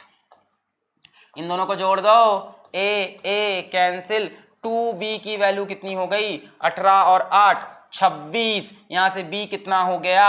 13। b की वैल्यू यदि 13 है, 13 में क्या जोड़ें कि 18 हो जाएगा? 5, तो 13 और 5 इज द आंसर। बोलो आया? थोड़ा सा कॉम्प्लेक्स सवाल था, ध्यान से देखो मैंने क्या क्या किया। डायग्राम अगर गलत भी बनाते तो भी तुम्हारा आंसर आ जाता इस मेथड से। तो तुम गलत डायग्राम बनाते तो भी तुमने डायग्राम की कहां हेल्प ली? तुमने तो फॉर्मूला लगाया tan अल्फा का, b sin theta upon a plus B cos theta, तुम्हारा आंसर तब भी सही आता। कुछ नहीं, आर स्क्वायर, आर की वैल्यू दे रखी थी, magnitude of their resultant is 12, r square 12। ये हमने सोचा इसको कुछ सॉल्व किया जाए। a प्लस बी की वैल्यू पता थी, हमने a minus b sorry b minus a की वैल्यू निकाली, 2ab cos थीटा, फिर वहां से b cos theta minus a put किया, b cos theta minus a put करने से ये b square minus a square बना, b plus a minus b minus a, b plus a की वैल्यू 12 18 रख दी, वो थी b माइनस a, यहाँ से 8 निकल आया, फिर हमने ऐड कर दिया b minus a plus b, a cancel, 2b हो गया 18 और 8 26 और b की वैल्यू 13। अब इसका दूसरा और सही मेथड देखा जाए, मतलब ये भी सही है, जिसका एक आसान मेथड है बच्चों।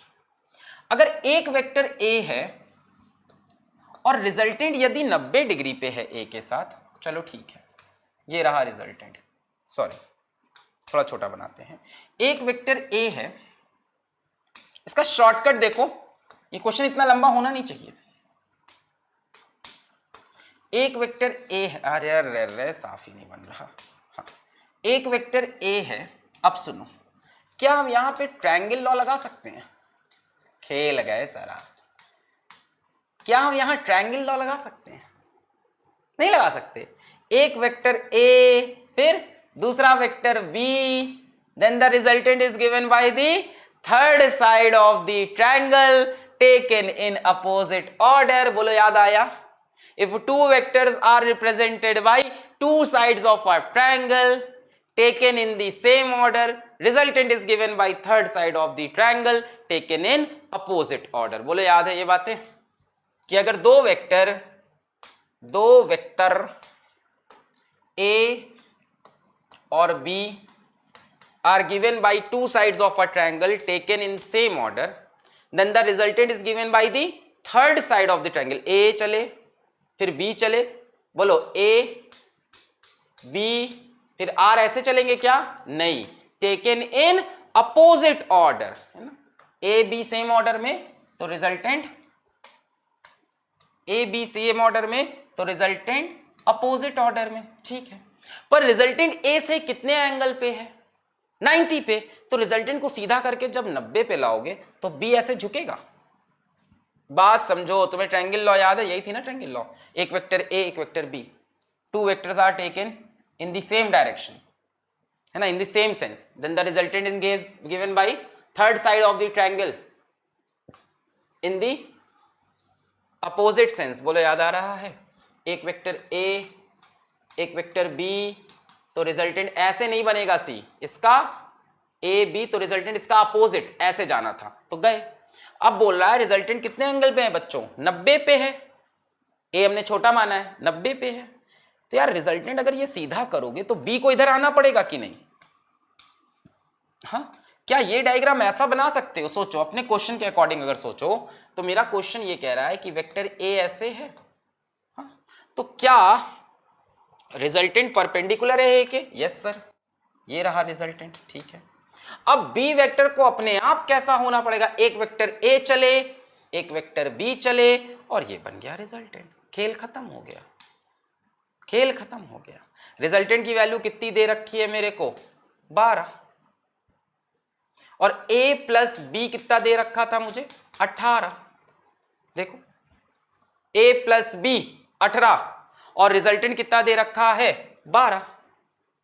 बोलो दे रखा है कि नहीं? क्या ये डायग्राम सही है? 100% सही है। This is 100% correct. Triangle law से एक वेक्टर ए एक vector b, resultant is given by third side. और मैंने दिमाग लगाया, ए बी रिजल्टेंट ऐसे ना चल के ऐसे चलते हैं। अब रिजल्टेंट को अगर 90 पे आना है तो वेक्टर बी को इधर आना पड़ेगा। अब सुनो, a प्लस बी की वैल्यू 18 मुझे गिवन थी, यहां लिख लेते हैं a plus b is equals to 18 given है। अब यहां से हम क्या बोल सकते हैं? R square is equals to क्या बोल सकते हैं? B square minus a square. खेल खत्म। R square is equals to भाई ये साइड का स्क्वायर इज इक्वल्स टू इसका स्क्वायर माइनस इसका स्क्वायर। खेल खत्म हो गया। R square is equals to b square minus A square. नहीं बोल सकते क्या? अरे बोल सकते हैं ना, r square is equals to B square minus A square. ये एंगल 90 है, b square minus A square. So r square is equals to b minus a into b plus a. R की वैल्यू कितनी है? 12 का square यानी 144 is equals to b minus a. B plus ए की value 18। यहां से फिर से बी माइनस ए की वैल्यू कितनी आ गई? 8। सेम खेल रिपीट कर दो। B minus a is equals to 8, दोनों को ऐड कर दिया, ए कट गया। 2b की वैल्यू 26 आ गई, बी की वैल्यू 13 आ गई। बी की वैल्यू 13 है तो 13 में क्या जोड़ के 18 आता है? 5 जोड़ के 18 आता है, ए की वैल्यू 5।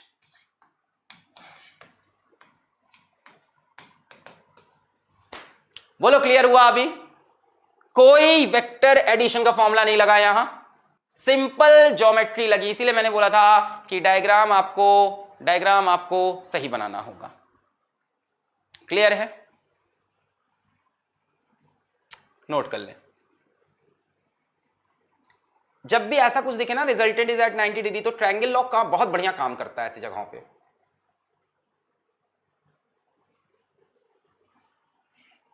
यहां से भी आप ये चीज सोच सकते थे, ऐसा नहीं सोच सकते थे। ध्यान से देखो, पैरेललोग्राम लॉ में भी दिखता है। ये जो वेक्टर ए है, ये वेक्टर ए यहां नहीं कॉपी हो जाएगा। ये एक साइड ए एक साइड बी एक साइड आर, ये भी वही सेम कहानी है। ये एंगल कितना है 90 डिग्री। यहां से भी आप सेम खेल खेल सकते थे, r square is equals to B square minus A square. Parallelogram law में भी ये चीज दिखाई पड़ रही है, एविडेंट है। ए को उठा के यहां रख दो, फिर ये देखो ट्रायंगल बन गया, अगर डायग्राम सही बनाए तो, अदरवाइज नहीं। ए से 90 डिग्री पे है तो बी को इधर जाना पड़ेगा, तभी तो रिजल्टेंट 20 से आता है ना, डायगोनल से आता है। बी को इधर ले गए, फिर पैरेललोग्राम कंप्लीट किया। भाई ये साइड ए है तो ये भी ए होगी। अब ये ट्रायंगल देख लो, पैरेललोग्राम लॉ से भी हो सकता है और बिना फॉर्मूले के हो सकता है। ये ट्रायंगल देख लो, R square is equals to B square minus A square, खेल खत्म हो जाएगा। R square is equals to B square minus, ये सारा खेल करने की कोई जरूरत नहीं, इसकी कोई जरूरत नहीं पड़ेगी, इस पूरे की कोई जरूरत नहीं पड़ेगी। यहां से कहानी स्टार्ट हो जाएगी। R square is equals to B square minus A square, ये देखो आर का स्क्वायर बी स्क्वायर। क्लियर है? अभी बढ़िया समझ में आ गया। चाहे ट्रायंगल लॉ से कर लो, चाहे ट्रायंगल लॉ क्यों समझाया सुन लो। सर आपने यही बता देते कि ए को यहां चिपका दो, ये ए और ये साइड सेम होगी, ये ट्रायंगल बन गया, यहां से r square is equals to B square minus A square. Triangle law इसलिए बताया क्योंकि जब भी ऐसा कोई सवाल मिले जहां पे रिजल्टेंट बोले किसी वेक्टर से 90 डिग्री पे, मैं रिपीट करता हूं, जब भी ऐसा कोई सवाल मिले जहां पे ये बोले कि रिजल्टेंट किसी वेक्टर से 90 डिग्री पे है, वहां पे ट्रायंगल लॉ कमाल का काम करता है, बिना वेक्टर एडिशन फॉर्मूले के। आते हैं इसी बात से अपने आखिरी सवाल पे, जो कि बहुत बढ़िया सवाल है। The resultant of two vectors A and b is perpendicular to the vector A। देखो वैसा ही सवाल, the resultant of two vectors A and B is perpendicular to vector A and its magnitude is equal to half of the magnitude of vector B। Hi Ram, find the angle between A and B। बिना vector addition के फॉर्मूले के इस question को करके दिखा दो, हो जाएगा।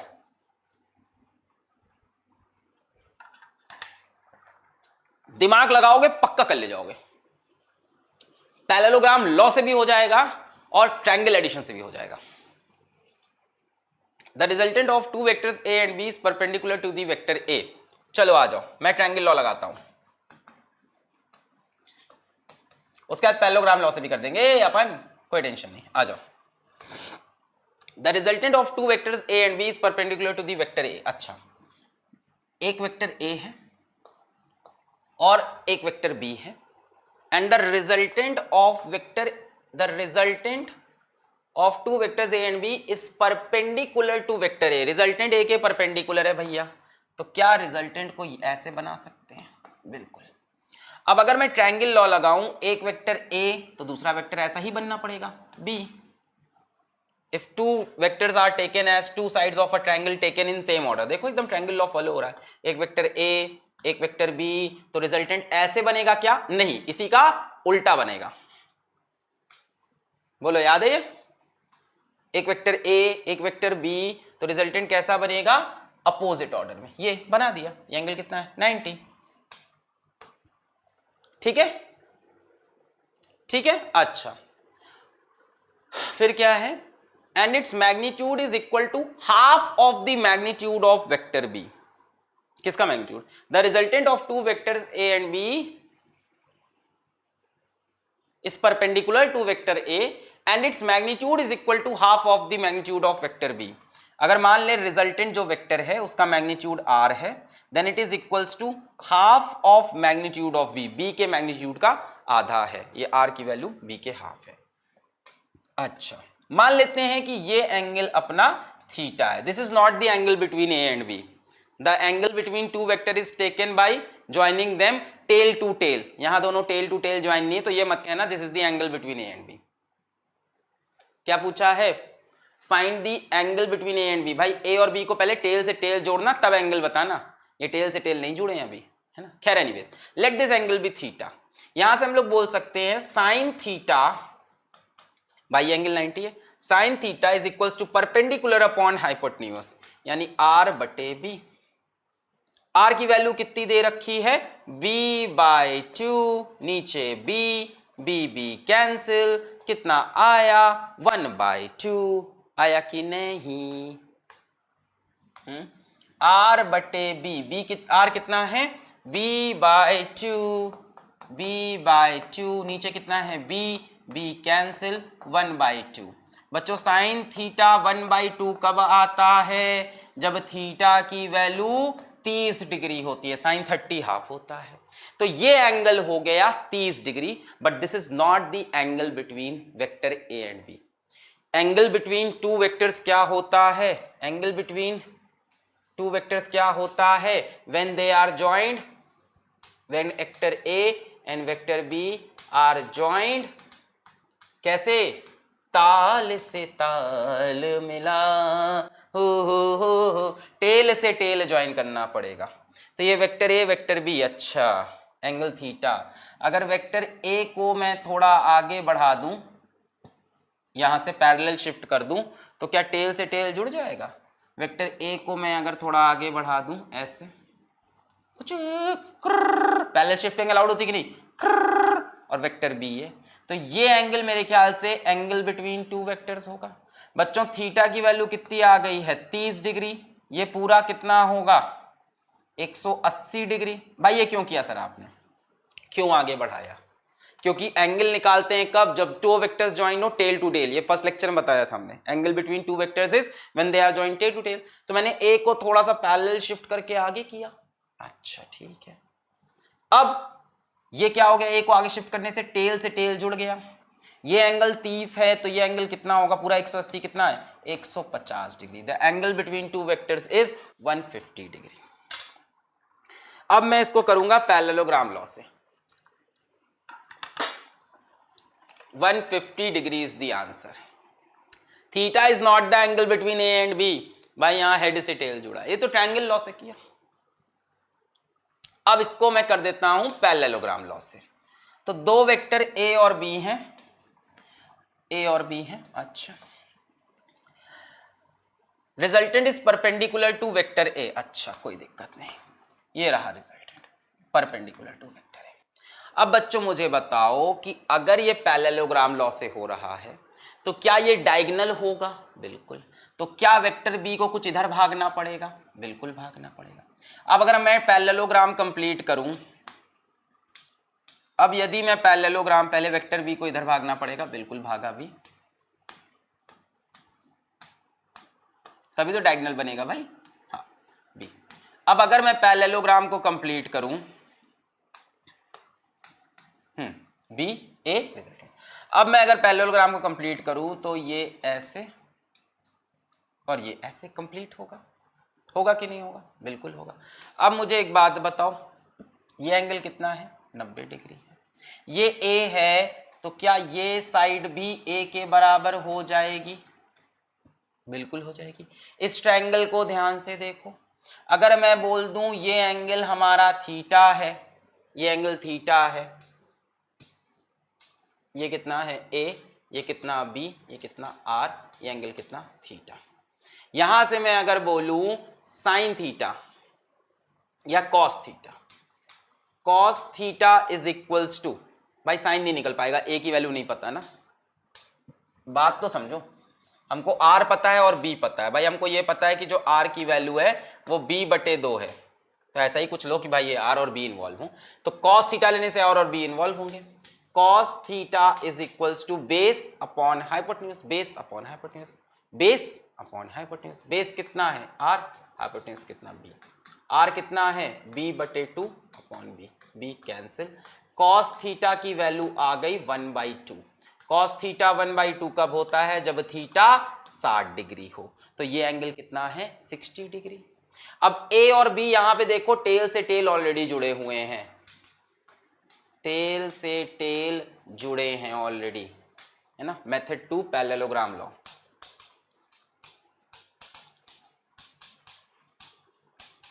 टेल से टेल ऑलरेडी जुड़े हैं, टेल से टेल ऑलरेडी जुड़े हैं, तो बच्चों टोटल एंगल ये हो गया ए और बी के बीच का, ये पूरा, ये 90 और ये थीटा, यानी टोटल एंगल हो गया 90 प्लस थीटा।